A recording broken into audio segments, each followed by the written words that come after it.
Let's get ready to rumble. Yes, we're back. It's episode 116 of the Hibs Ramble. It's me, your host this evening, Liam, and I'm joined by the fantastic, the wonderful, the downright gorgeous Mr. Shaun Corrigan. How are you, my friend? I am fantastic, and I wonder 116 episodes in if people are sick to death of you complimenting how beautiful you think I am. Well, or if as you start the description they already know who you're describing, because then you're doing a very good job. well, probably. Well, maybe. I think I introduced Mark in a similar vein. Craig, though. Obviously not. Obviously not. One eye's going to the shop, the other one's come back with a change. Come on, Shaun. Play the game, son. But no, you've thrown me completely off there. But how are you? You good? Fantastic. I was fantastic last week, just as good this week. Yep, very good. Good to see, mate. Good to see. Oh, right. Will we jump into it? Will we jump into it today? Mate, 'Cause I'm just here for the Hibs Ramble quiz / game at the end. So yeah, let's dive into it and get everyone else out of the way. I think we've got first things first in my notes. It says signing news. Like last week, there's absolutely fuck all to report. We can bypass that then. We can bypass that. So on to the next one. The only thing that we will say is that we're kind of assuming now at this point that Mane will be on his way in before the end of the window. Defensive midfielder from Odense Bodklubb in Norway.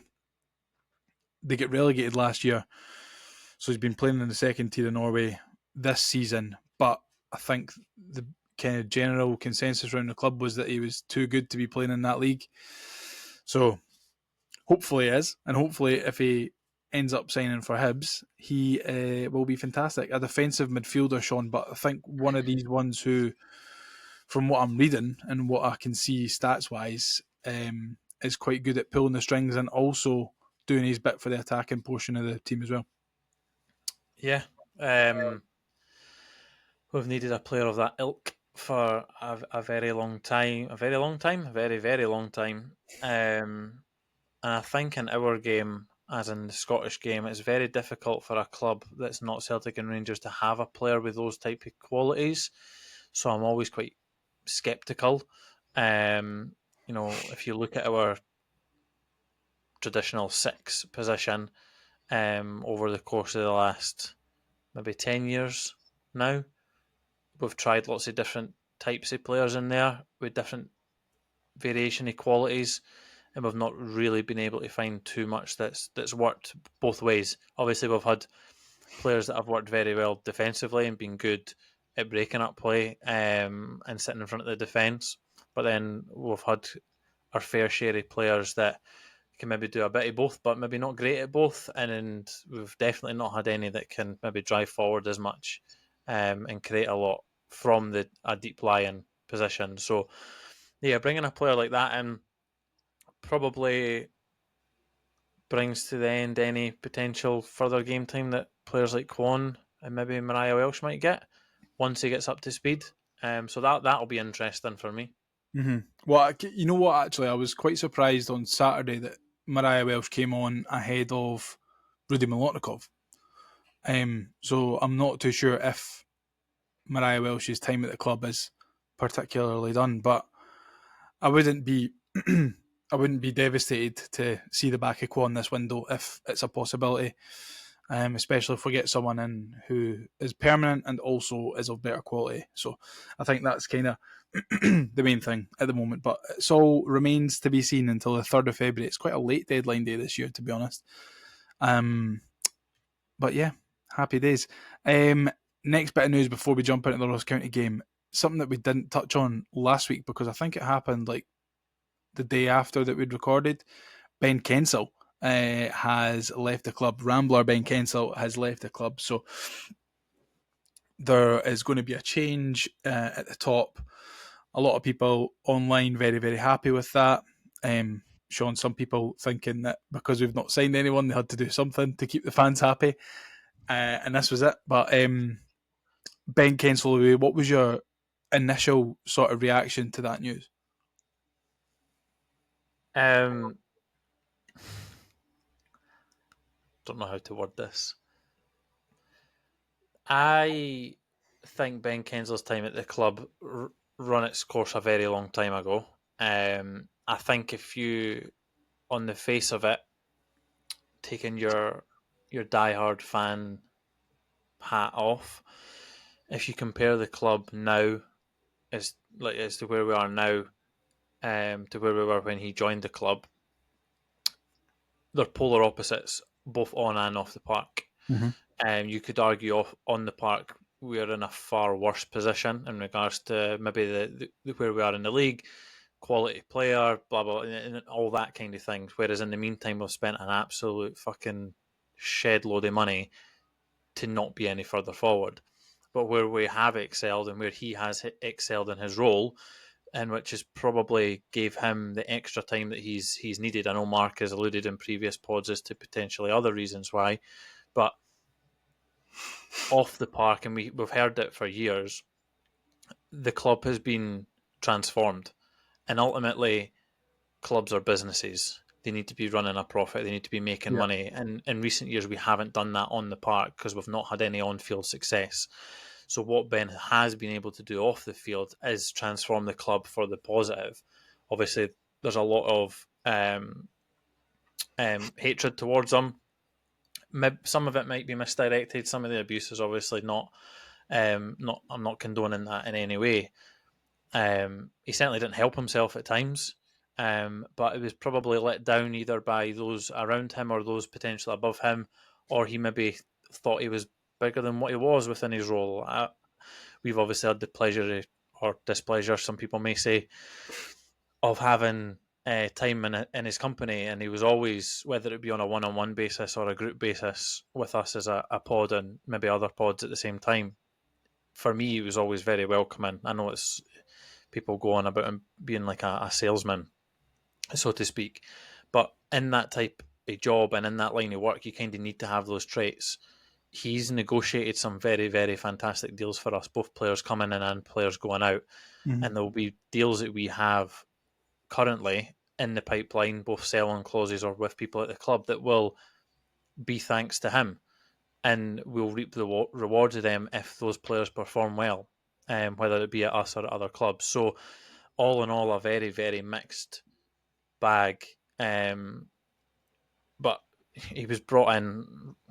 He's done one of his probably main objectives, which is commercially to make us a better club and a more appealing club. And you can't argue he's done that. It's just unfortunate for him and unfortunate for those around him that either gave him too much power or too much money, that he spunked a lot of it up the wall, unfortunately. Yeah, I think the overriding feeling for me is pretty similar as well. Like on a personal level, whenever I've spoke to him, whether that be on emails or in person or whatever, he's always been like exactly like you said, really welcoming, very nice, always very supportive of the podcast and everything that we were doing. Always was interested in anything that we had to say, which was, as someone who's a CEO of one of Scotland's biggest football clubs, I don't know if it's particularly unusual, but it certainly made me feel like what we were doing was important. And whether it is or not, I mean, whoever's listening to this can decide. But from what I could gather, to Ben Kensell, what we did was a good job, and it was important to,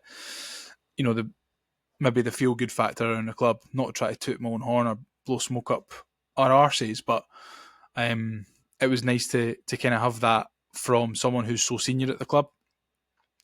Exactly like you said, though, I think that there's been a lot of successes, but there's been a lot of failings as well since he's been at the club, and I think a lot of the time there needs to be a scapegoat, and maybe he caught a little bit of flack for things that maybe weren't his fault. Probably took a lot of stick for things that were his fault as well.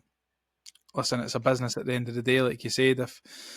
if you're not doing what you're there to do, what you're being paid to do, then you're going to have to leave, and there's going to have to be a change. And I feel sorry for him on a personal level, because you don't ever want to see anyone lose their job. But on the other side of the coin, it's kind of a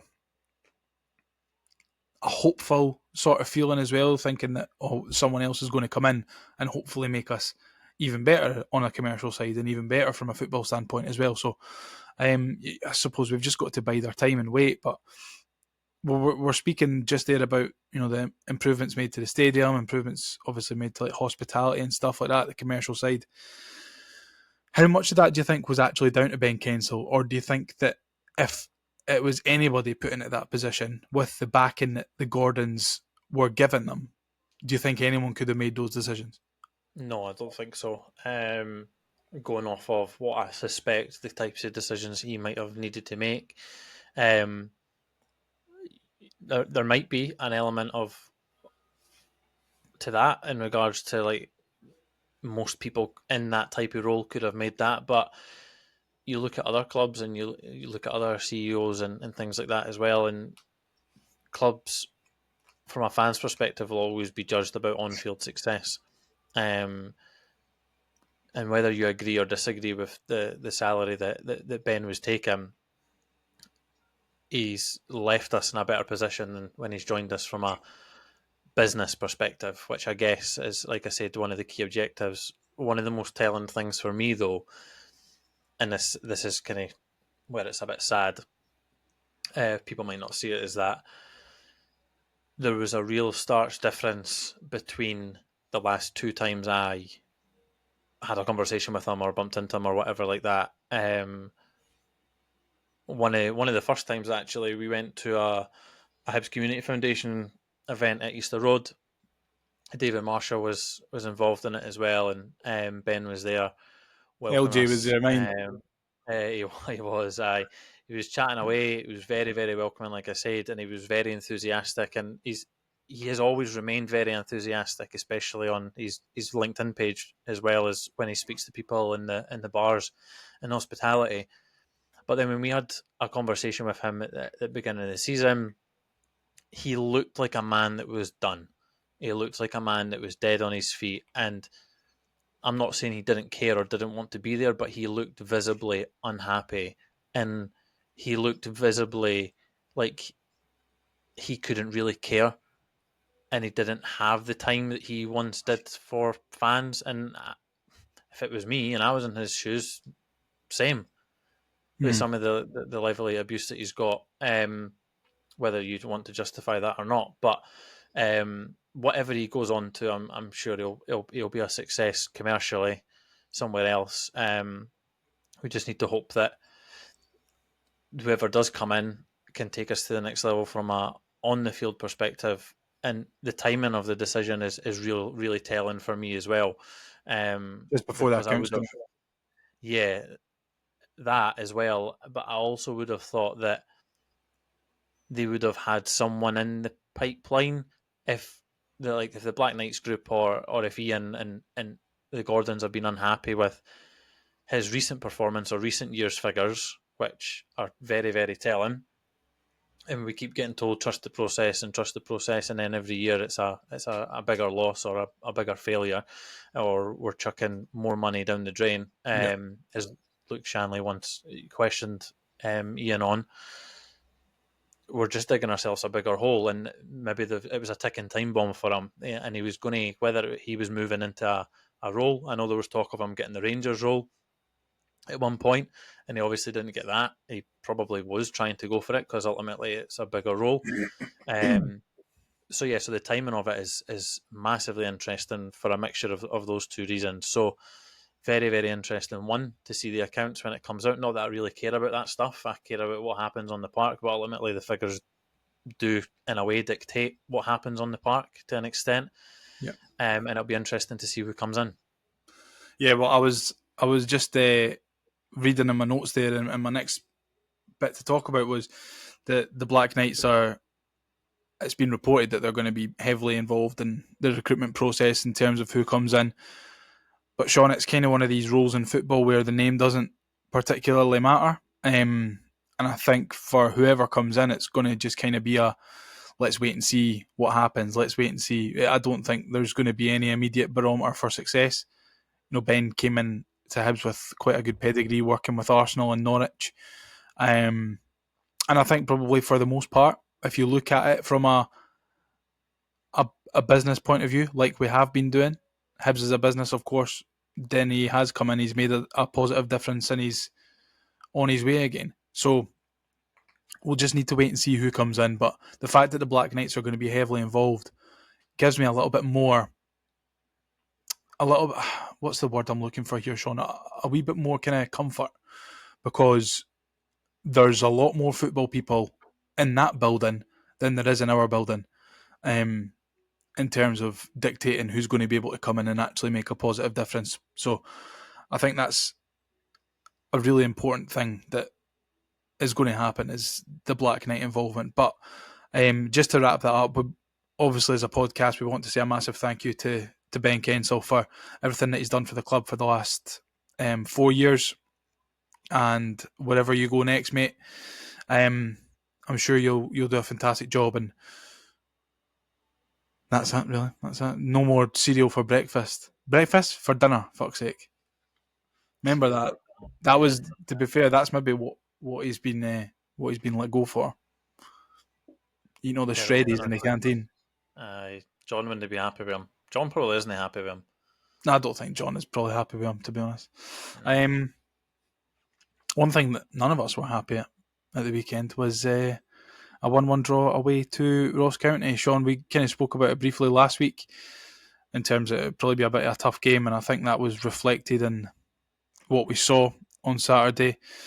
Before we actually jump into the game itself, there was 5 changes made from the Clydebank game. Miller, Molotnikov, Hoylett, Miko and Kwon came out. The Caddens, Josh Campbell, Dwight Gale and Nectar Triantis came in.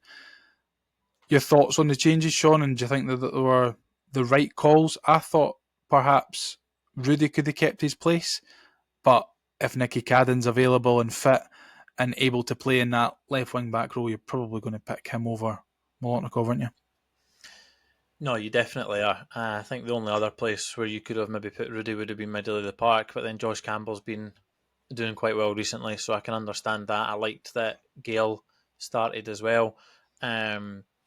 I didn't really have any real issues with the lineup. I understand why Levitt was in there as well, to maybe try and have a little bit more creativity in there on what is a tough fixture. In hindsight, if David Gray maybe hadn't announced the team or submitted the team or whatever, and he'd maybe seen the pitch a wee bit earlier, he maybe could have changed the team and maybe went a wee bit more long ball operated rather than players like Dylan Levitt.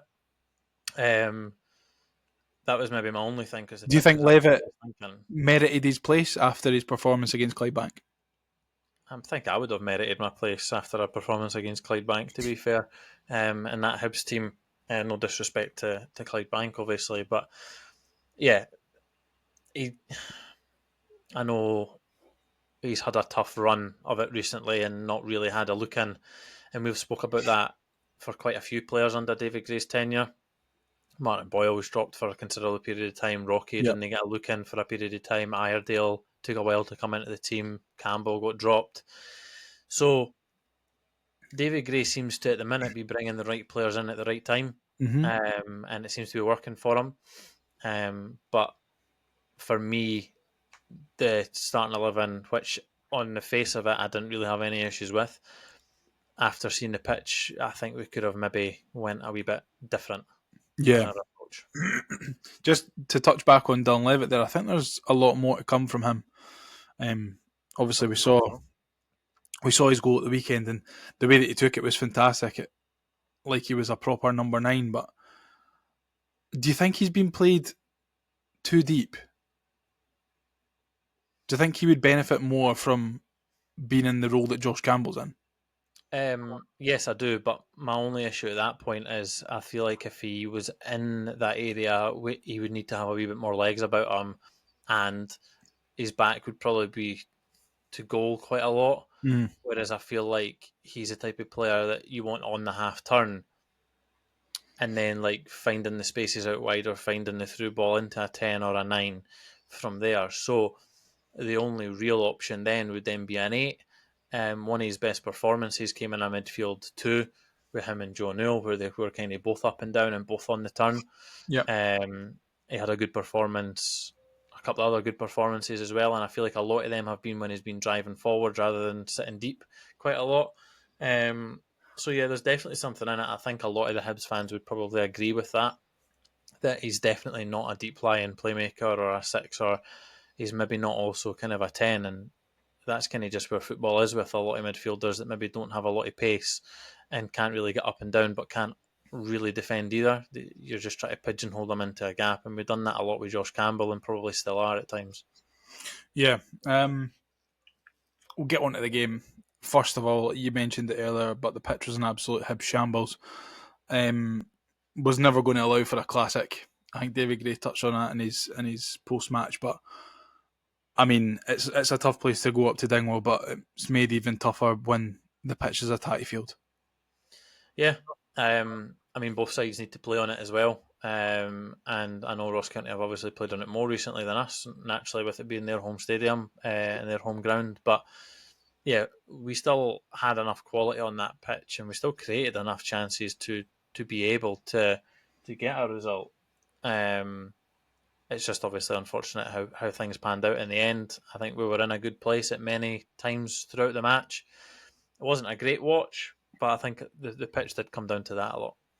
Yeah, it was a pretty drab game. I'd say that the week prior, the Hibs Clydebank game was bad enough to get football cancelled. But if I thought that was bad, then the first half on Saturday was even worse. Like the standard and the football that was played in the first half on Saturday was really really bad. But we're going to come on to the first major talking point of the game, Shaun, and that's Ross County's first penalty. Now I'm going to go through how I saw it, and then I'm going to ask you for your take on it. Okay, so I think first and foremost, it's an avoidable ball into the box, right? Then Cadden's obviously sat. I can't mind who the attacking player is, but Cadden's behind him, unsighted of the ball. Can he see the ball? He's on the turn. Can he fling his arm out? You can't not have your arm in that position when you're turning. Yes, it hits his arm, which is a handball, of course. But this is where I'm confused because he's not stopping it going in the goal. He's not preventing a Ross County attacker from getting to the ball. He's not handled it so he can get it under control quicker. It's bounced off his hand from an unsighted position. So, what, in your opinion, is the rule on that? And for you, is it a penalty? No, it ain't a penalty. Just like the Rangers incident the following day isn't a penalty. Yeah. In regards to the handball, you've summed it up perfectly. Thank you. For once, so very well done. I couldn't agree with you more, so well done. Cheers, mate. This feels strange. I don't understand under what ruling and in what universe that one is a penalty. Do not get it at all. Yeah, The fact that it's unsighted, the fact that, like you said, you make a great point. He's not gaining an advantage, whether it's intentional or not, or causing Ross County a disadvantage. Correct. Yeah. So the ball's no going. If Nicky Cadden doesn't touch the ball goes out for a Hibs goal kick. yeah, And there was no one behind him. No one could have. I mean, I think the next player on would have been the winger or the right back, and there is no way that they would have got to the ball if Cadden hadn't touched it with his hand. There's no way that they would have got to the ball before it went out. So there's no disadvantage done to Ross County. There's no advantage done to Hibs. I really don't understand why he's gone to the monitor and changed his mind, because if he doesn't think it's a penalty in real time, I don't think there's a clear and obvious error there. I really don't. And we'll talk about clear and obvious errors when it comes to the second penalty in the second half, because the way that the game was officiated in terms of how VAR was used, for me, was nothing short of a fucking joke, to be honest. And it's boiling my piss, to be honest, at the moment, Shaun. That one's never a penalty. Thankfully, Jordan Smith digs us out, but could easily be staring down the barrel on a horrible pitch. We'd created fuck all up to that point as well. So we could have been looking at that 1-0 down and going, what do we do now? Because he would have just sat 10 men behind the ball, 11 men behind the ball. This, however, is what David Gray thought of the first penalty. It's frustrating because I think the first one, no one appeals for it in the stadium. It's poor defending from us though. You know, if the cross comes in and we actually are sleeping at the back post, so we get away with that. But the fact that then the ball bounces up and catches his arm, the referee says the letter of the law. His arm's away from his body, but I think it's almost impossible to let the ball run through you, turn with your arm at the side. So I think that's hard to take. Probably more because of the fact that nobody appealed. You know, it was one of them, so you find it's a bit of a strange one.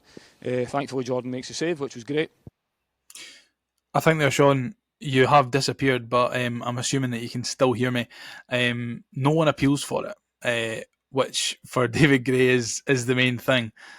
And I watched it back 2 or 3 times this morning, and no one does appeal for it. Not even not the players that are on the other side of Nicky Cadden, not the boy who was in front of him. No one appeals for it at all. So for you, Shaun, where is the clear and obvious error that VAR has to get involved and send the referee David Dickinson to the monitor? Where's the error? There isn't one. There isn't a clear and obvious error. I thought we were getting away from anything that touches the hand, regardless of where it is on your body or regardless of whether it's intentional or unintentional as a penalty. I thought we were getting away from that. Well, this is what Willie Collins said at the start of the season when he took the gig as head of referees, right? And because I was researching this afternoon. I was on the official SPFL referees rulebook,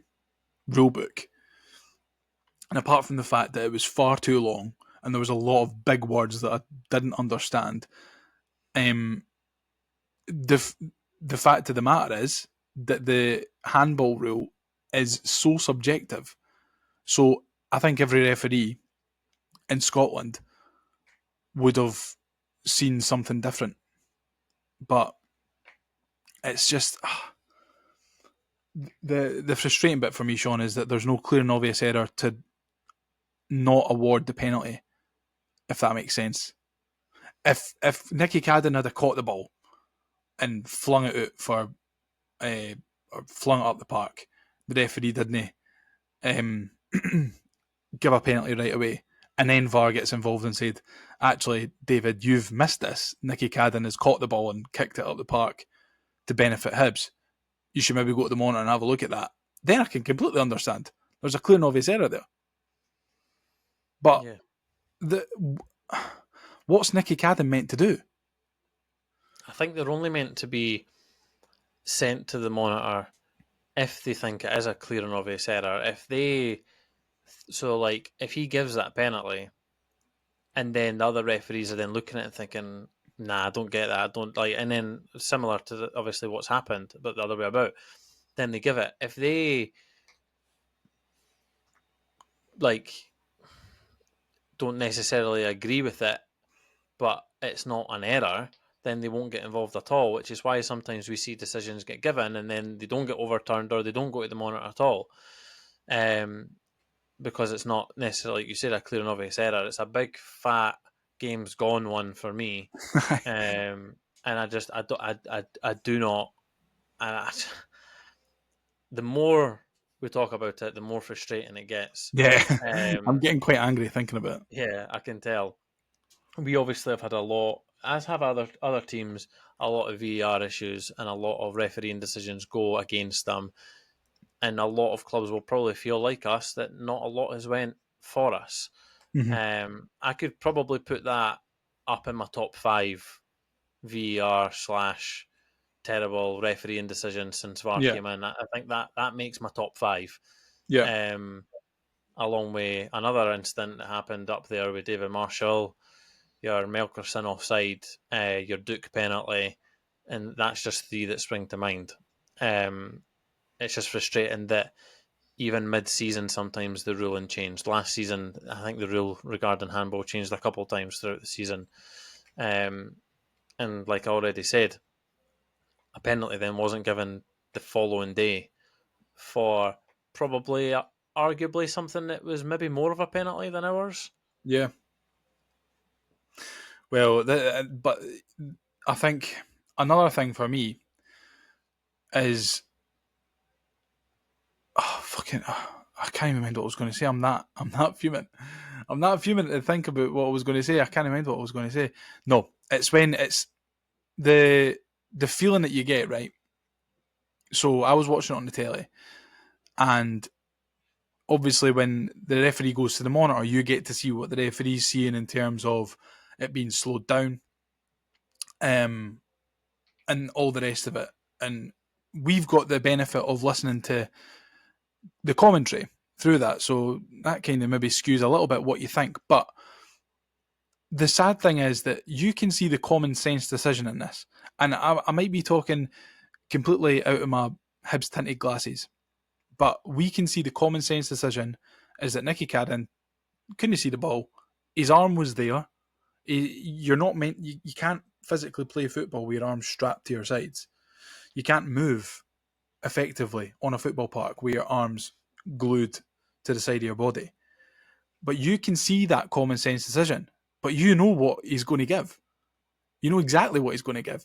As soon as he sees the ball strike Nicky Cadden's arm, you know exactly what he's going to give, regardless of the circumstance. I'd love to know if somewhere up there in Dingwall there is a Ross County Ramble, and I'd love to know their views on it from a... They'd be going, it was a fucking stonewaller, man. I've never seen more of a stonewall penalty in my whole fucking life. Because I would like to think that if the shoe was on the other foot, we would be saying, fuck, that's never a penalty, by the way. I get, and we'd probably argue, it hits his hand and therefore it's a penalty. But I would be really interested. I've not seen yet any of your so-called experts or pundits or anyone on the radio at the time that agreed that that is a penalty. Well, we And might get that's something normally in a the feeling. VAR review in 6 weeks' time. Well, who cares, man? Because then it's... I don't care about the VAR reviews. I don't take any notice of them. I don't listen to them. I Everyone actually goes on think and on it's about quite Twitter a... about them. I don't see like the point. Oh, they're going to come out. Yeah, we got that one wrong. Well, I don't fucking care. We've already lost 2 points Yeah. from that decision. I think know it is we quite were out of time. interesting, though. You know what I mean? The VAR reviews are quite interesting to see those incidents from a refereeing perspective and to hear the conversations that actually go on between the VAR room and the referee. So it's aye. Well, I mean, we'll probably... I mean, both penalties might be in the VAR review. We never know. But before we talk about the other negative, the other penalty, a couple of positives. Jordan Smith saved the penalty. But my question to you, Shaun, what on earth is Jordan White doing to put the ball along the deck on that park? That is dreadful It's penalty taking awful. of the highest And order. he's usually pretty convincing from the spot, or has been this season anyway. Right, I'll say it. I don't understand how he's playing at this level. I do not get it. I do not get it. That is a guy that has worked very, very hard, and fair fucks to him. Does he go under the? level. Does he go under the Curtis Main, Michael Higdon sort of mould, but just worse? He's bottom of that barrel. Bottom of that barrel. He's got posters of Michael Higdon on his wall. I do not understand one. How he's nah. I'm not that. I've said enough. I don't understand what he's thinking. One, why is he Ross County's penalty taker? He might have a good record, but Jesus, it's not what I would be. I wouldn't Who take would it. who would you have had taking the penalty ahead of him? The granny in the stand, probably. Well, Nan would score 20 goals in the Scottish League. Probably just as good. It's a terrible, terrible penalty. I've seen some stinkers in my time. I'd like to say I've taken some stinkers in my time, but I absolutely haven't. Not to that degree, anyway. Oh, nah, definitely not. So, yeah, terrible penalty from a terrible player. Mate, the worst thing is, if you're Jordan White, Jordan Smith is about 5'3" as well, and he gets over to it, and he doesn't just like tip it round the post. He lands on the ball. He's curling the ball. It hits his stomach. He lands on it. Mate, Jordan White must have been thinking, what the fuck? What's a worse penalty? Jordan White's on Saturday or Jason Cummins against United at Hampden? Jordan White's. It Jordan White's. was so bad. Both of them read the room horribly. Or what about Aaron Ramsey's against Frankfurt in the AFA Cup final? One's just as pleasing. They're both just as pleasing, sorry, but one is a lot funnier. Yeah. Jordan White's. So after that, I felt like we kind of grew into the game a little bit after that wee scare. Like I said earlier on, it would have been a bit of a tragedy, I think, and I'm not too sure we would have had the minerals to turn the game round due to the conditions and the fact that not a lot of football was going to be played. But we managed to get ourselves the goal.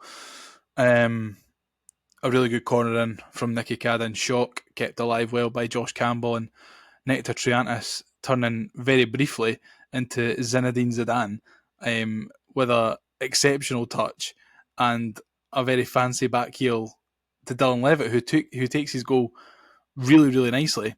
But I was thinking then, Shaun, maybe this is going to be floodgates if we're able to kind of split them open from...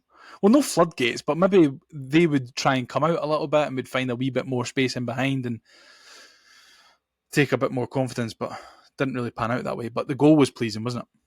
Yeah, it was. Very, very happy for Dylan to get his goal. Took it very well. Very right in what you're saying regarding Nectar's cut back. I saw Bellingham's assist the other week to Rodrigo as well. So very similar to that, but obviously Nectar's of a higher quality and it was a much better assist as well. And I know who I'd rather have in my team as well. I think so. So, yeah. Very, very happy for Dylan to get his goal. That was probably a relief for him as well. And hopefully he can kick on for any other minutes he gets. Really nice finish. And I mean, I think the only downside to Dylan Levitt at the moment, like you've touched on, and I think Down the Slope touched on it as well, like he's not really able to give us more than an hour. Which is that type of player, like I mentioned it earlier, like he doesn't really offer too much. Technically, he's a very talented player, but he's not got an engine, can't really defend, can't really make bursting runs, can maybe do he's the perfect 12th man, finish. isn't he? So, yeah. So, like you say, I really hope he kicks on from it because he took it really, really well. It would have been easy for him to kind of lash at it, put the laces through it and try and force it into the goal that way, but he's just licked it. He's licked it into the net, hasn't he? But I mean, all the applause has got to go to Nectar Triantis. It was some assist, to be honest. Yeah, you still need to take the finish. There's loads of bodies in front of him. You still need to find that gap as well. So of course, I just think that's the kind of composure that we've been showing recently when we've been on this really good run of games without picking up a defeat. That sort of composure that we've been shown in the box is night and day in terms to where we were at the start of the season. We would have lashed at that someone somewhere would have lashed that at Marvin Ekpateta, maybe Lewis Miller, maybe. It wouldn't have fallen to the right people at the right times like it did on Saturday. So it was a shame that we couldn't build on it and get another couple of goals. But it's one positive to take from a fairly drab afternoon of football in terms of football played by Hibs, especially. But I need to talk about the second penalty now, which is fucking annoyed me. Before we talk about that, I don't think there was many chances that we had really to kind of shout about. Yeah, the Nicky Cadden one that was assisted by Chris kind of floats to the back post and he forces a really good save off of Amisa. He could do better with that. I don't know. I think it's the way where it's fallen to him. He's inside the 6-yard box and the goalie's already closed the angle. So unless he takes a touch and pulls it back, I'm not really too sure what he can do there. But I think he does well to get it on target and force the corner. But yeah, I mean, you never know. I think on another day it probably goes in through the goalie's legs or past the goalie's legs or under the goalie's legs or something else to do with the goalie's legs. I'm just trying to delay talking about this penalty because it's going to get me more wound up than the first one. See, regarding this other penalty, right? At the time, I went, fucking hell, Jordan Swift, what are you doing, son? What are you doing? Saw the replay. Fucking hell, what are you doing? What are you doing? Saw the second angle. Stonewaller. Yeah, diving me bastard. Really? Nah, Stonewaller. And then I saw the third angle and I went, oh, I think he's maybe dived there. So I can understand why in real time it is given. I could probably still understand now why it stood to an extent. For me, it wasn't until the angle behind the goal where you can kind of see that he anticipates the contact and then starts to go down. But do you know what?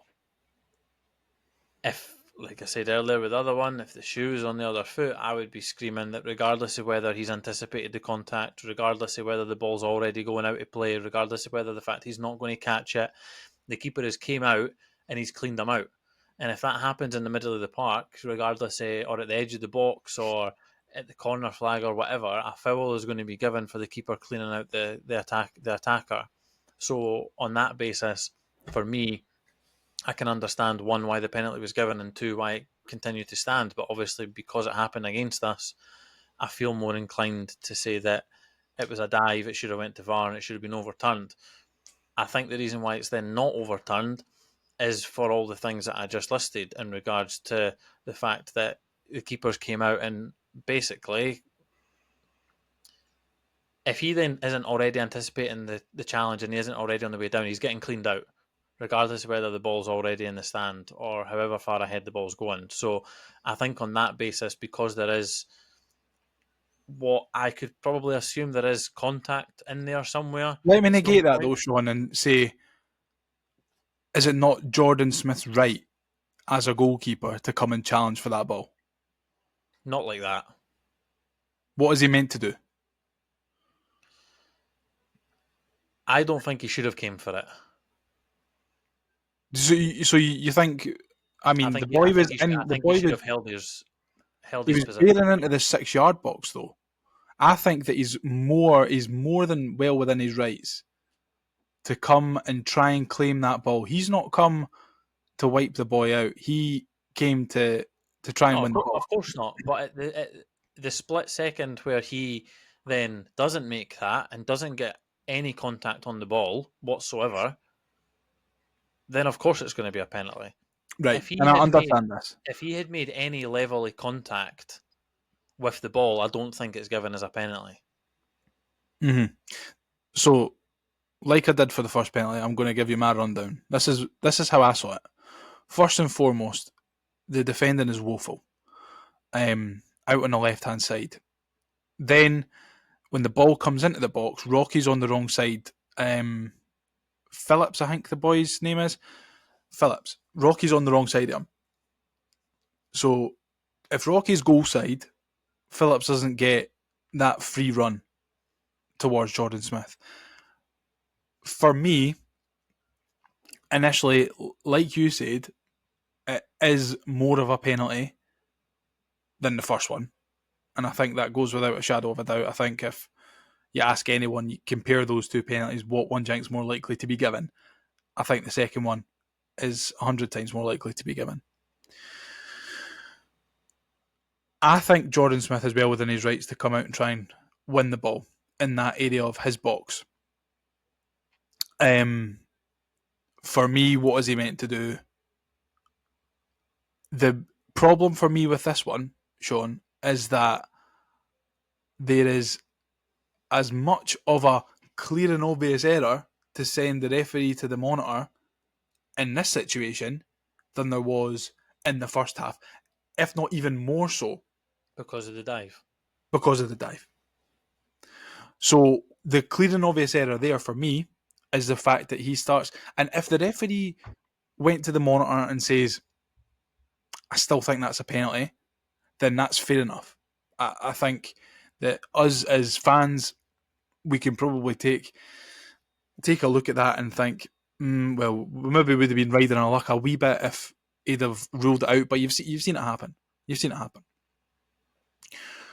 I just don't understand where the clear and obvious error was for the first one, that there wasn't one there for the second one. Do you understand? Like, it's the consistency that kills it. I get that. I've been screaming about consistency. I feel like every time something goes against us. So, yeah, I get that completely. I think the way, like I said, the way that he comes out, I'm looking at it now again, and I'm getting more and more angry the more I look at it.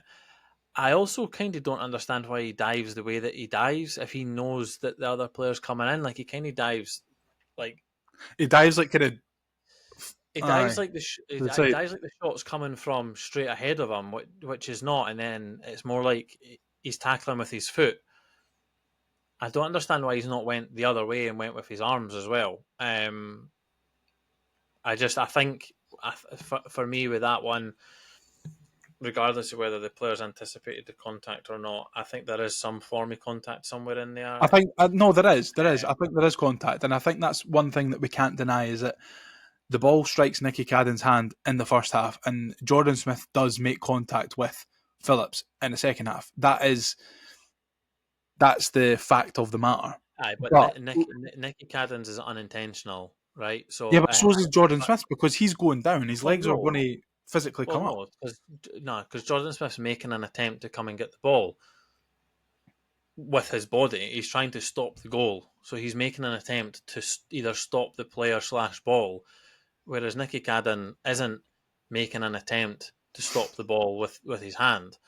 So I get why the second one is given more. I'm still furious about it. I'm still obviously not happy. Do you think it should be going to an on-field review though? If the first one does, and because he's not given that, for me there's no clear and obvious. And I sound like a broken record here, and I understand that, but there's no clear and obvious error for the first one. Surely, so, after a couple of... But if they're looking at the same things that we're looking at, and there's any doubt, any shred of doubt whatsoever, then they've got to send them to the monitor because their interpretation of the laws will be more to the book and more to the point than our knowledge. So they'll look at that and they'll think, we don't think that there's a clear and obvious error there. Really fucking winds me up, that, mate.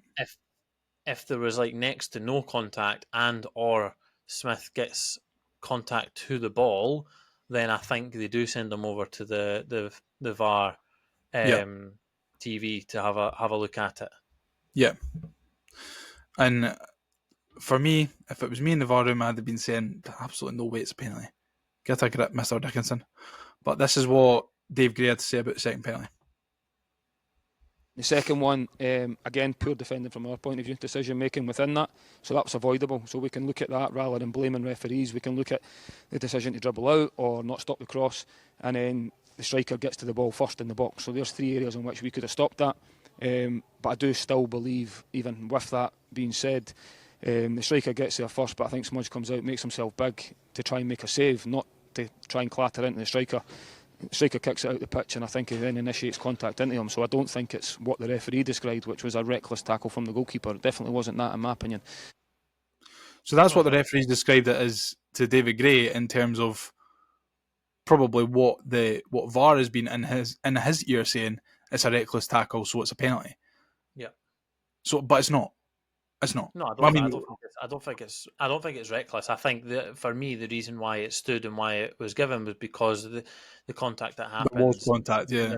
And there's no attempt. Well, not no attempt. Sorry, there's no contact made from Smudge, as David Gray described him as. There's no contact on the ball. Whereas I think if he does make contact or get a touch or and it makes any change of direction, whether it be from his leg or his arm, then I do think an on-field review happens at that point. Well, let's draw a line on this, Shaun. Do me a favour. Can you open the file and scroll through to G, please, and file this under game's gone. So all in all, we come away from Dingwall with a point, 1-1 draw.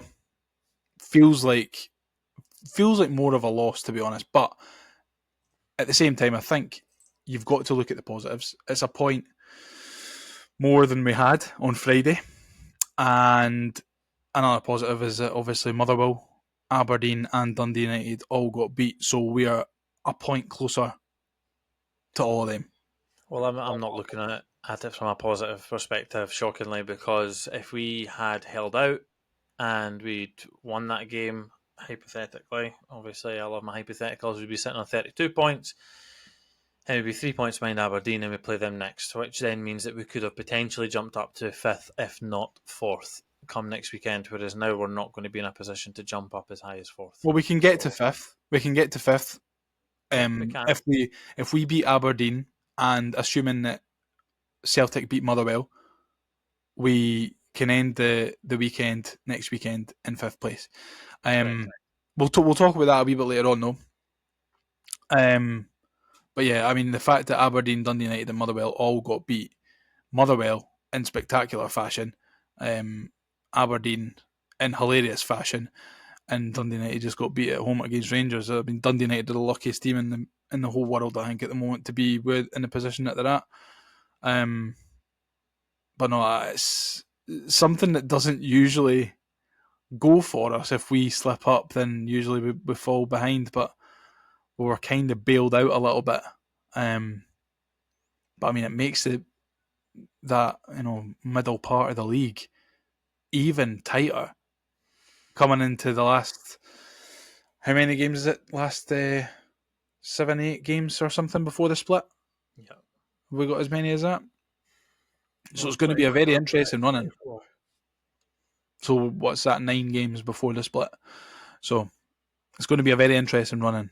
But Shaun, before we talk about anything else, will we answer the listener questions? Now it's time to answer the Hibs Ramble listener questions.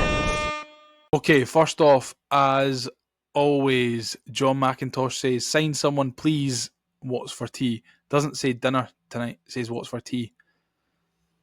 Chorizo linguine. Are you a tea guy or a dinner guy? I think for the first half of my life, I think I was tea. For the second half, I think I've been dinner. I could probably, when I lived at my mum's, I was definitely that's for my tea.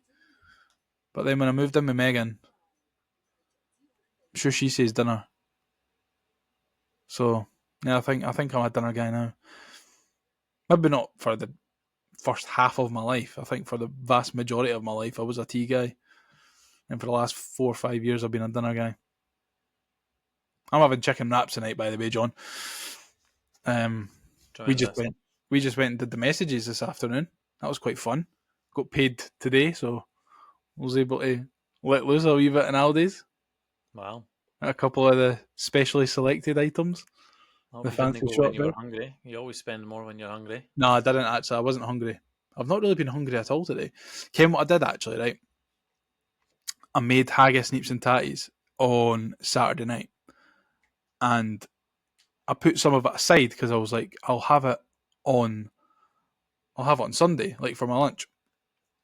Ended up not having it on Sunday. Kept it in the fridge. I was like, it might be all right come Monday.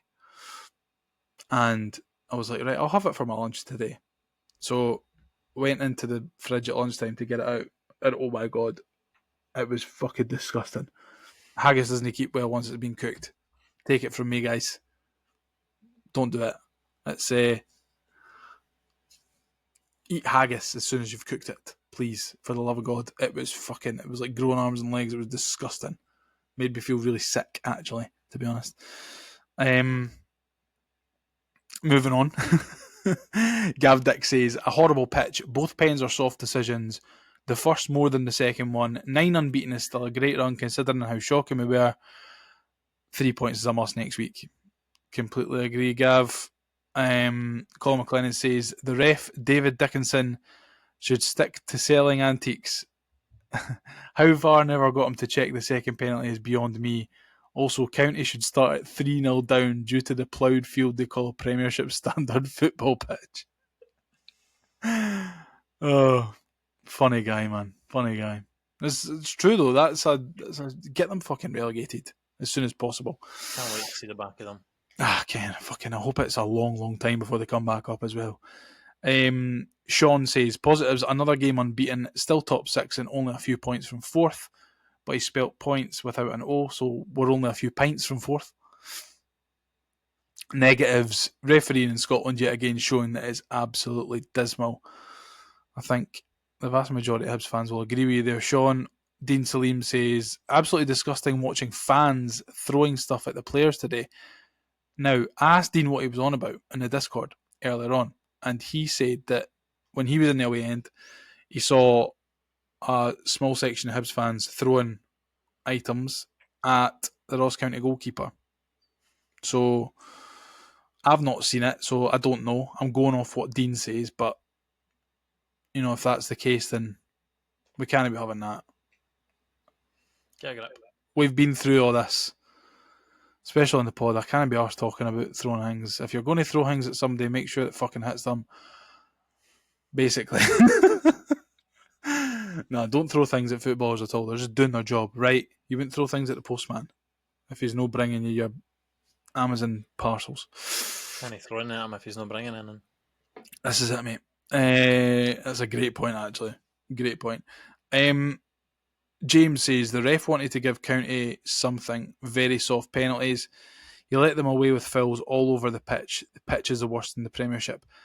I actually think that out with the penalties, the referee had an absolutely terrible game. Shock. And that's not me being blinded by the penalties. Like, that's genuinely, I'm being deadly serious here. For both sides, he was awful. Absolutely, truly awful. We've got a fair amount of poor referees in this league, but I think he's Championship or League One level. He's really, really, really bad. Bad. For me, if you know, so I don't really pay attention to like referees in regards to like. If you know their names, you can they're bad. Aye, if that's exactly what I was going to say. Apart from Bobby Madden, we love Bobby Madden, don't we? Is Bobby? See the thing with Bobby Madden, right? Do you think that this is a case of mind when Christian Doidge was injured, and every week Christian Doidge was getting better?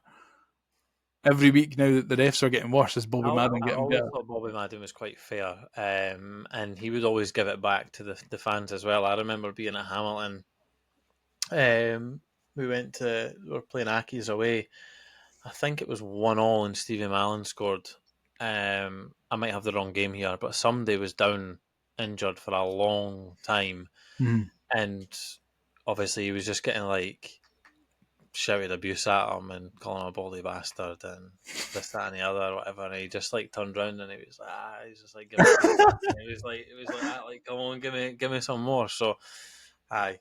Oh, mate, he's our Bobby Madden is Scotland's celebrity ref.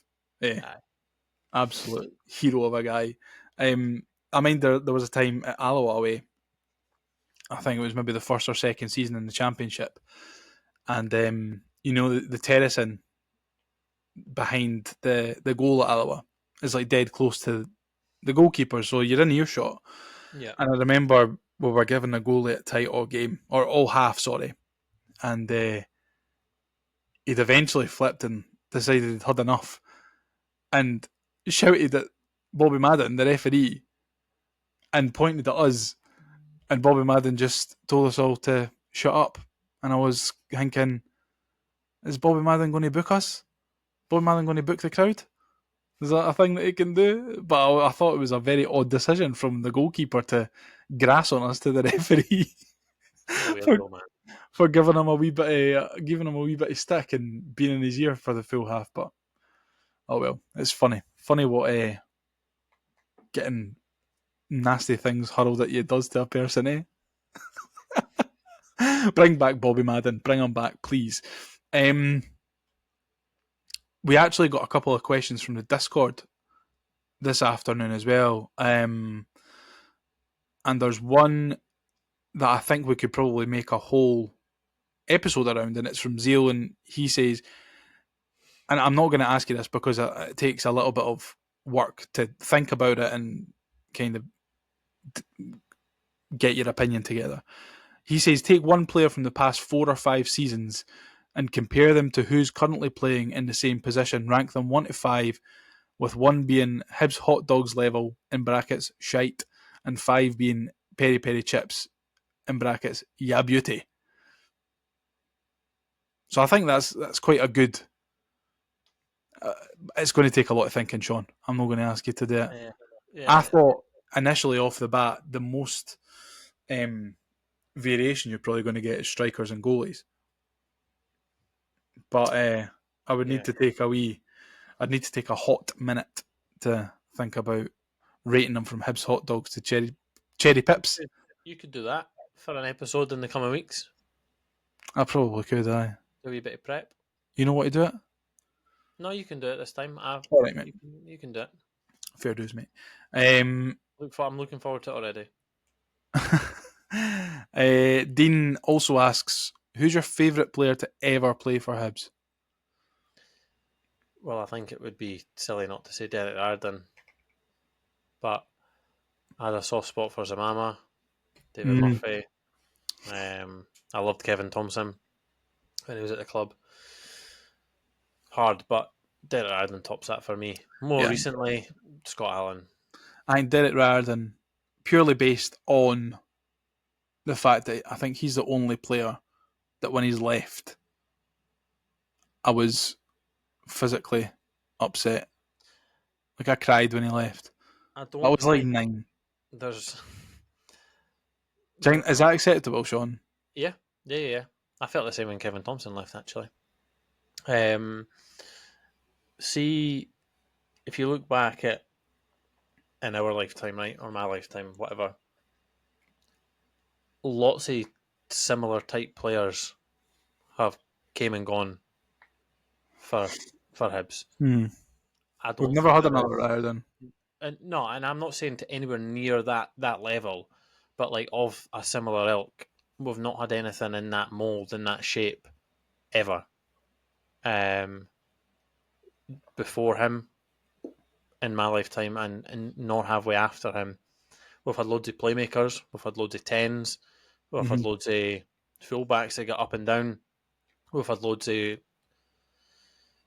similar players to like we've had loads of goalies, like a Boozy, Zamama, Scott Allen, a Russell Latape. We've had similar strikers to Gary O'Connor. We've had a Stephen Whittaker. We've had a David Gray. We've had David Murphy. Do you know what I mean? So, but we've never had another players I could categorise into a Derek Riordan category. It's just not doable. He had everything, eh? Had absolutely everything. And we also, do you know what we're missing, right? And this is why we've struggled with strikers in recent years. We're missing a mohawk. We're missing an absolute raj of a striker. Like Hibs in my lifetime have been known to have Raj Hibs strikers. Raj Hibs boys. Aye, and that play up top. we've just no had that. See if Ryan Pope just played up top, he would have been the next one. But instead, he was centre half. Like even Stephen Fletcher, to an extent, gets spoken about as an absolute rocker. Obviously, you had Gary O'Connor, Derek Riordan. I think compared to them, though, you look at the way I remember Stephen Fletcher was. You had Gary O'Connor and Derek Riordan before him, who were fucking mental and always in the news and that. And then you looked at Stephen Fletcher, was like, he's a nice boy. He's a nice boy. But it's not how his peers talk about him, but in comparison to those two, he's an angel. And then you've got like Jason Cummins and Lee Griffiths and stuff like that. We need an absolute prick of a Hibs. Does he need to be a prick, or does he just need to be fucking mental? He's a prick to the opposition. Do you think Kieran Bibby can be that kind of guy? Seems like a great, nice, down-to-earth guy. He does, eh? Needs someone to fucking get him angry. Plus he's not really a Hibs guy. I know Jason Cummins was not a Hibs guy, whereas the rest of them were/are. I know Stephen Fletcher's maybe more Celtic than, or is more Celtic than Hibs, but we need somebody like that again. That's what we're missing. Yeah, agreed. It's a shame because I think Josh would have been that. I think Ethan would have been that. Yeah, no, I think you're right. Connor Young, who's just got himself a good move, I think he potentially could have been that. I don't know who he maybe still could be that, Connor Young. So, yeah. That's a good move. That's a really good move for him. I thought that his career was kind of down the drain a little bit when he left Rangers and joined Edinburgh City. I thought that's from someone who's so highly thought of at Hibs, who have a fantastic dev side and produce quite a lot of talent that ends up going to Celtic, Rangers, down south, etc., etc. I thought that's a pretty big fall from grace. But he's got his move to Pars. Pars aren't great at the moment, but it's a big jump from League 2 to the Championship. Hopefully he can he can score some goals and he'll end up back at Hibs in a couple of years maybe. Wish him all the best. Wish you all the best, Connor. Wish you all the best, mate. Shaun, there's only one thing to do now, and that's get your quiz ready, because it's Ramble quiz time. Attention all Ramblers.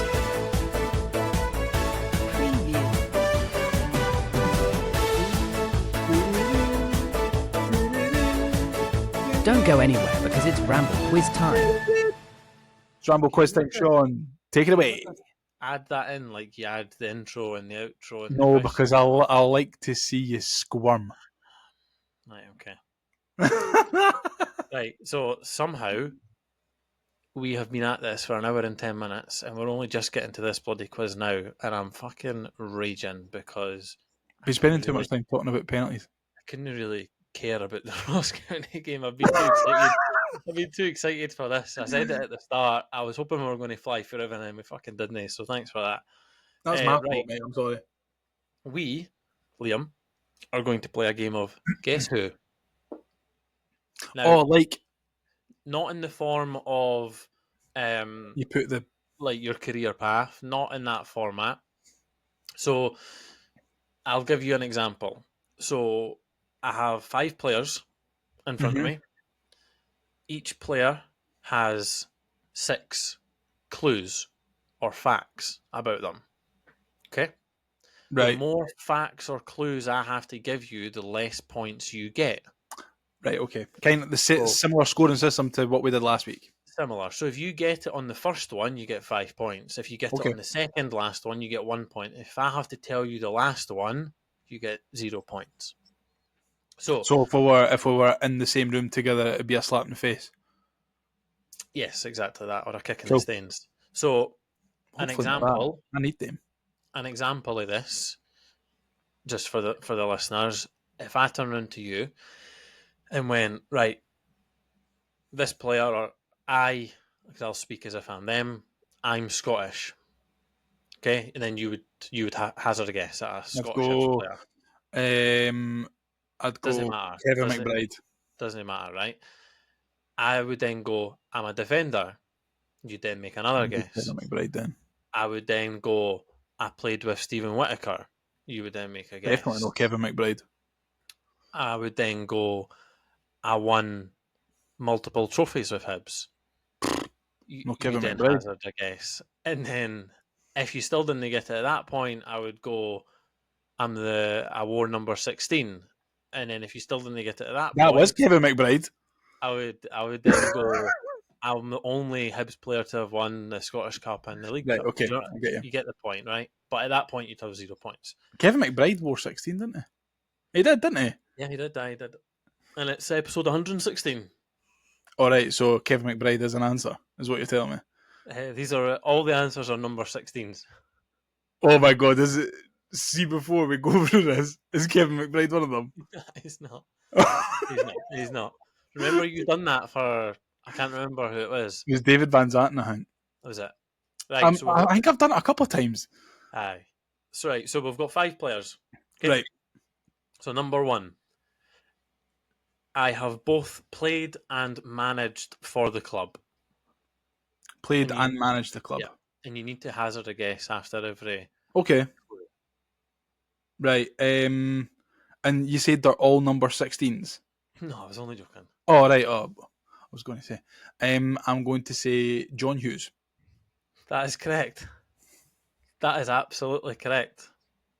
So very well done. Fantastic start. 5 points. Could not have hoped for a better start. Tremendous, by the way.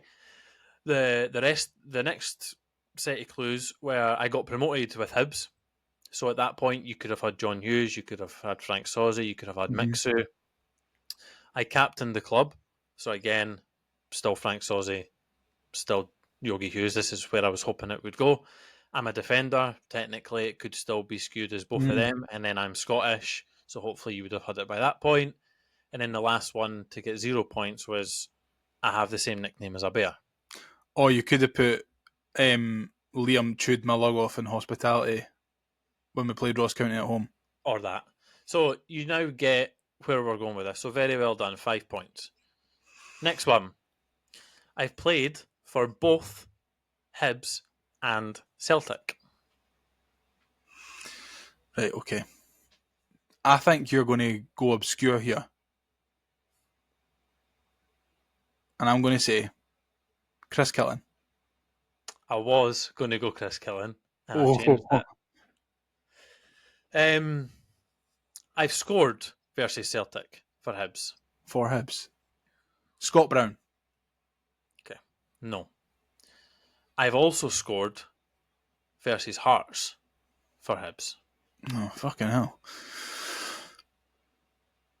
Derek Riordan. No. I'm having a nuke here. Which, by the way, so far you've said the players I have wanted you to have said based on the clues. So I guess this is working. Next, I have played and scored for my country. Lee Griffiths. Correct. Very well done. I remember that goal that he scored against Celtic for Hibs because I was on the telly that night. So that's 2 points. So you're 2 questions in, you've got 7 points. The next one after that is, some might say I was a free kick specialist. Some might say. So you've got obviously the goals against England, you've got the goals against Hearts. Oh, right. So yeah, obviously Chris Killen. I scored versus Celtic. I wanted you to say Scott Brown, so very well done. So. He was the only player that I could think of. And then Lee Griffiths didn't enter my mind until... By the time you get to like the third or fourth, you should pretty much kind of know where you're at. So right, that one worked exactly kind of how I wanted it to work. So yeah, 2 points. So 7 so far. Number 3, I've played for Rangers. Ian Murray. No. But I played for Hibs first. Flo Canberry. What a guy, man. No. I've won a league title and a Scottish Cup. Oh, Jason Cummins. Correct. Yay! To be fair, see the second one, it was between Cummins and Canberry, but I was like, oh, maybe it'll be Canberry. You also could have still went with Kevin Thompson and Stephen Whittaker because they won them with Rangers. Oh, that was a trick. You Correct. tricked me. Correct.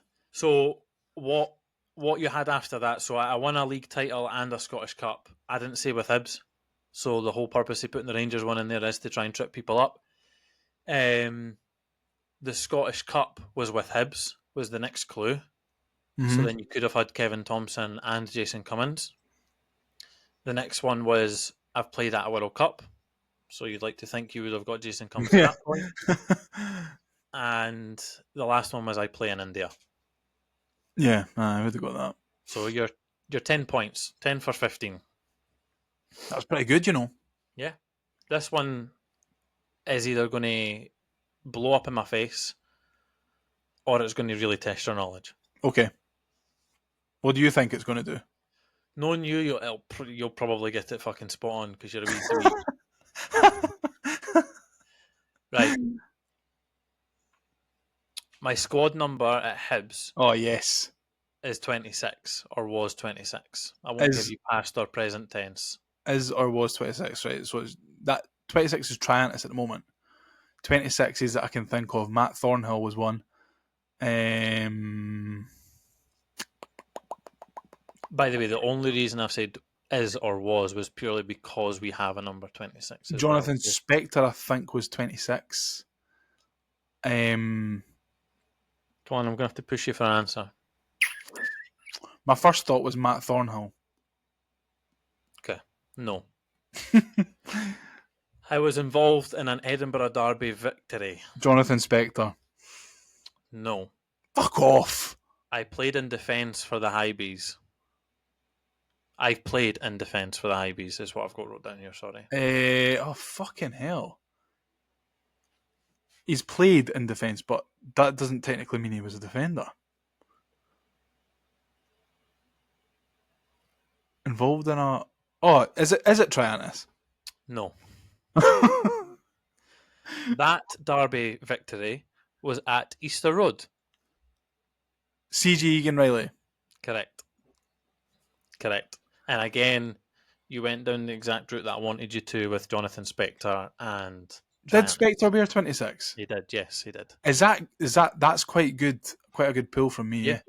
The next two, so for 1 point, which by the way you got 2 points. Yes. On that one, for 1 point I was on loan at the club. And then the last one was I did, however, get in a scrap at Tynecastle, then went to the end of season awards with a top hat and a cane. He's doing really well at the moment for Burnley, apparently. Yeah. Could see it when he was up here. He's at times. Right. So that is you on 12 for 20. What did you think I was going to have at this point? I thought you would have got to, for John Hughes's, I thought you would have got to either I captained the club or defender, so I thought you would have got 3 points for that, 3 or 2. Lee Griffiths, I was hoping you were only going to get 1 or 2. I only got 2 for that one, right? Jason Cummins, I expected you to go down the route of getting 3 points. So you're doing better than I expected. Good. If that makes you feel. I like to blow expectations out the water, to be honest, Shaun. I really do. Okay, right. Last one. I wore the number 10 shirt for Hibs.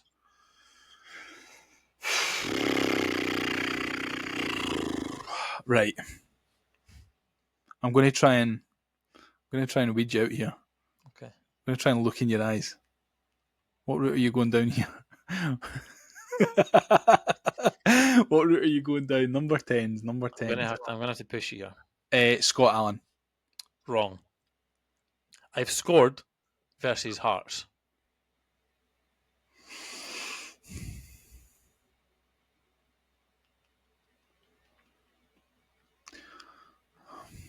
It's not going to be Riordan. I know it's not.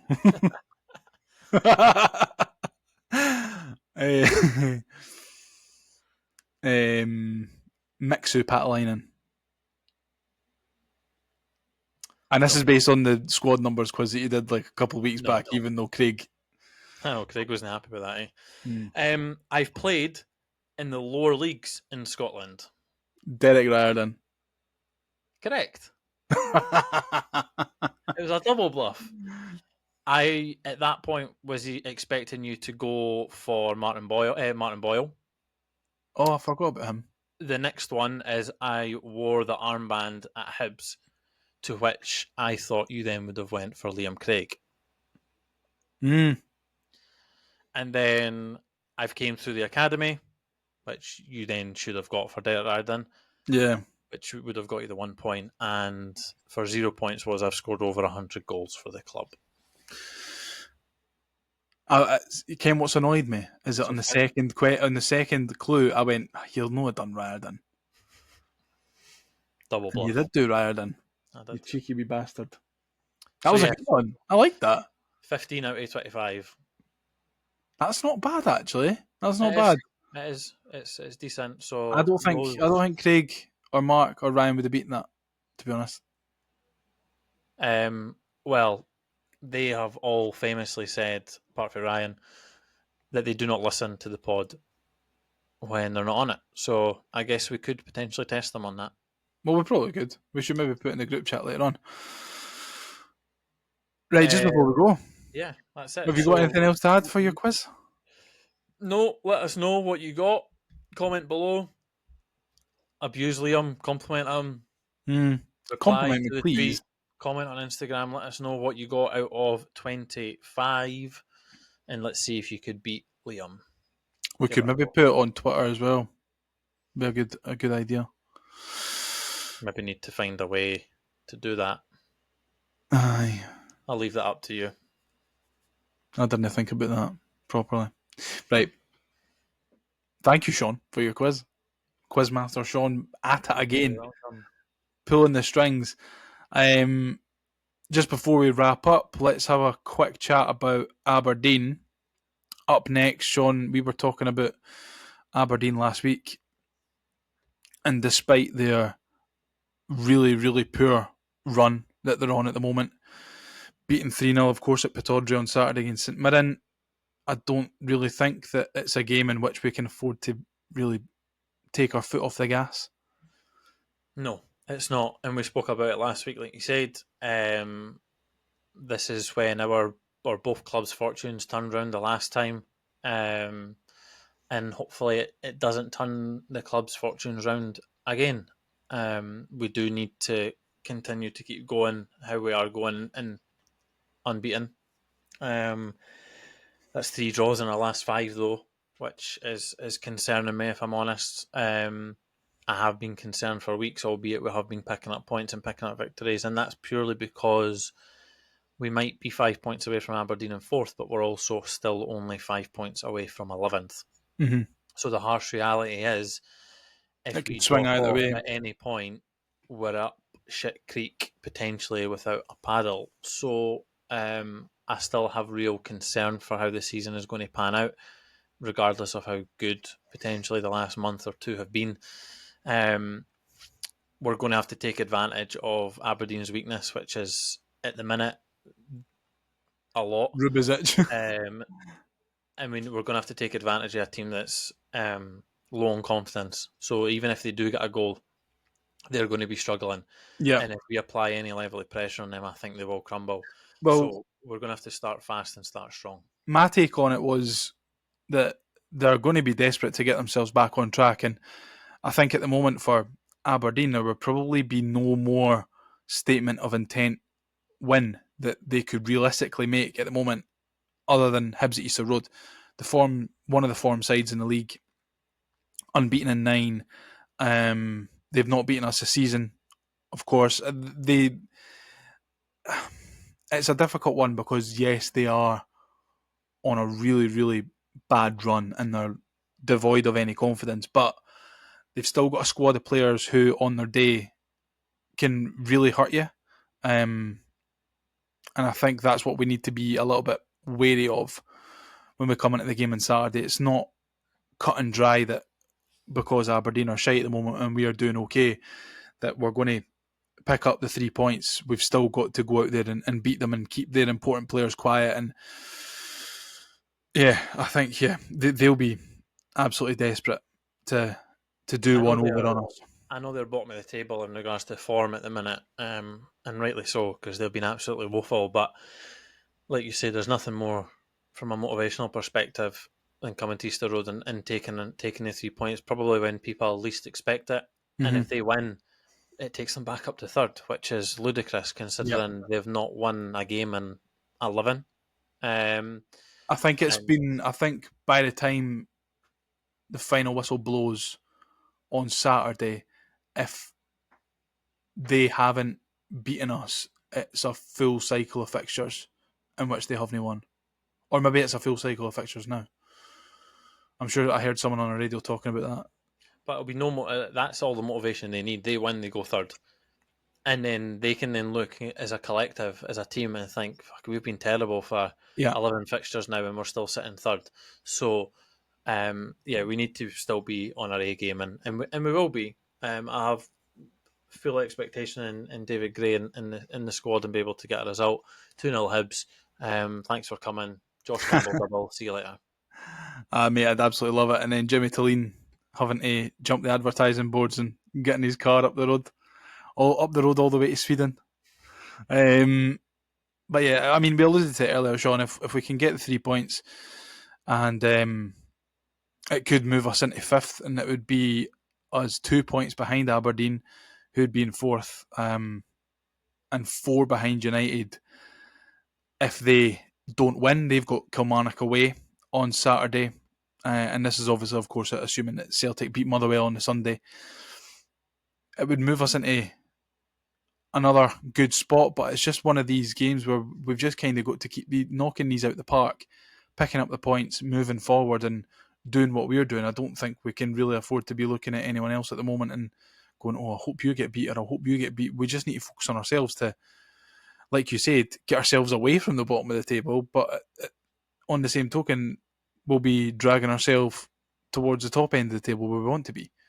Yeah, the difficult thing for me is after the Ayr game the following week, if we don't win this, we're playing St Mirren away, tough place to go. Celtic at home, tough fixture. Dundee United away, tough fixture, tough place to go. And then we've got Hearts at home, and then even after that, we've got Killie away. So yeah, it's a real tough run of fixtures between I now think and we've got to make sure that we're picking up the 3 points and putting ourselves into the very best possible position going it, because that Ayr game is going to be a tough game as well. Friday night, away they're going to be looking to. I think that's probably the tie of the round in terms of where a shock's going to happen. Will probably be at Somerset Park. So we need to make sure that we're firing on all cylinders, and I think that starts on Saturday. And maybe if we'd have picked up the 3 points and against Ross County weekend gone, there would have been a little bit more, I don't want to say complacency, but a little bit more carelessness or something like that going into this weekend's game. But I think the fact that we didn't come home with the 3 points will make the players hungrier and even more desperate to beat Aberdeen on Saturday. fingers crossed. Fingers crossed. And just finally, Sean, before we wrap up, just a quick one. What do we need from the rest of the window? For LAUN to stay. Do you think he will now? Yep. You still think so? Mate, I've told you we're winning the Scottish Cup. LAUN will have a say in the final, and then him and Marvin Bartley will be pictured with the trophy together. Elian will have a say in the final. Does that mean he's going to score an own goal for Celtic? Well, I don't care if he has a say. I've just said that he's lifting the trophy with Marvin Bartley. So, so he ain't going. Yeah. Some toe injury on that fella, by the way. I know. We're going to need to. Must be hanging off. Again. I know. Well, listen, we have harped on, rambled on for far too long this evening. If you've got this far, thank you very much for listening. We really appreciate it. Let us know how you got on with Shaun's quiz, because that was a belter. Better than the one that I did last week anyway. He's clearly put a wee bit more effort into it than than I did. But yeah, again, thanks for listening. Thanks for contributing. Those who popped questions in the Discord, like usual, I'll pop a a link for the Discord in the description and stuff if you want to join and chat to us through the week. But yeah, I think the only thing that's left for us to say is enjoy the game on Saturday, and we'll see you next week. Bye. Let's get ready to rumble.